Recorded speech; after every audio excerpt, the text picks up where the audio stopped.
Hello అండి. నమస్తే. Welcome to వంటల హరివిల్లు. ఈరోజు మన ఛానల్‌లో పెసర్లతో సున్నుండల్ని ఏ విధంగా తయారు చేసుకోవాలో చూద్దాం రండి.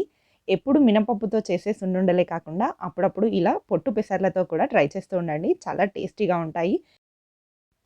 ఇలా ఈ విధంగా పొట్టు పెసర్లతో సున్నుండలు చేసుకొని రోజుకొకటి చొప్పున మనమైనా, పిల్లలైనా తింటూ ఉండొచ్చండి.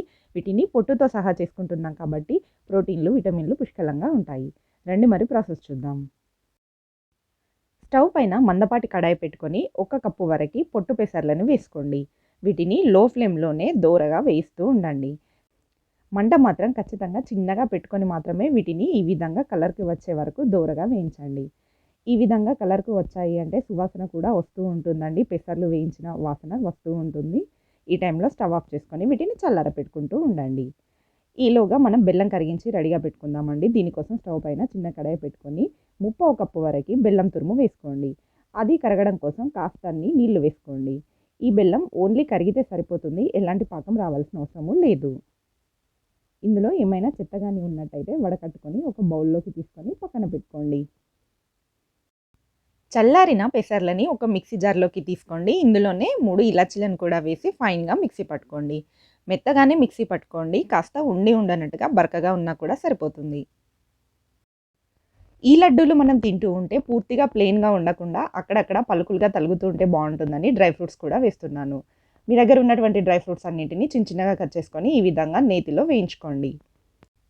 ఇదే నేతిలో మనం మిక్సీ పట్టుకున్నటువంటి పెసరపిండిని కూడా వేసుకొని 2, 3 నిమిషాల పాటు లో ఫ్లేమ్‌లో ఫ్రై చేస్తే సరిపోతుంది. పెద్దగా ఫ్రై చేయాల్సిన అవసరం ఏమీ లేదండి. వీటిని మనం ఆల్రెడీ దోరగా వేయించుకున్నవే కాబట్టి కాస్త నెయ్యి ఫ్లేవర్ కోసం మాత్రమే 2, 3 నిమిషాలు వేయించండి. ఫ్రై చేసిన పిండిని ఒక ప్లేట్‌లోకి తీసుకొని చల్లారబెట్టుకోండి. కేవలం చల్లారిన తర్వాత మాత్రమే మనం బెల్లం సిరప్ వేస్తూ ఉండలు కట్టుకోవాలండి. వేడిగా ఉన్నప్పుడు వేస్తే చాలా లూజ్ అయిపోతుంది. పెసరపిండి మొత్తం చల్లారిన తర్వాత బెల్లం పాకాన్ని కొద్ది కొద్దిగా వేసుకుంటూ, చూసుకుంటూ, కలుపుకుంటూ ఉండండి. నాకు మాత్రం మనం తీసుకున్నటువంటి బెల్లం సిరప్ మొత్తం పట్టిందండి.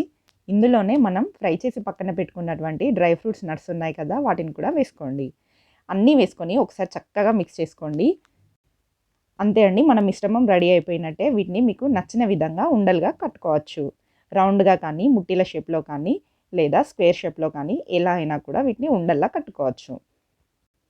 నేను మాత్రం సున్నుండల్లా ఉండాలనేసి రౌండ్‌గానే చుట్టుకుంటున్నానండి. ఈ విధంగా ఈ పిండి మొత్తాన్ని ఉండలుగా చుట్టుకున్నాము అంటే మన పెసర సున్నుండలు రెడీ అయిపోతాయి. చాలా టేస్టీగా ఉంటాయండి. మనం ఇందులో చక్కెర కూడా వాడలేదు. బెల్లంతో చేసుకున్నాం కాబట్టి చాలా చాలా టేస్టీగా ఉంటాయి. అంతే అండి. పెసర్లతో సున్నుండలు ఈ విధంగా ఈజీగా రెడీ చేసుకోవచ్చు. వీటిని మనం 2-3 వారాల వరకి స్టోర్ కూడా చేసుకోవచ్చు. ఈ విధంగా పెసర్లతో సున్నుండల్ని మీరు కూడా ఒకసారి ఖచ్చితంగా ట్రై చేయండి. ఎలా వచ్చిందో కామెంట్ చేయండి.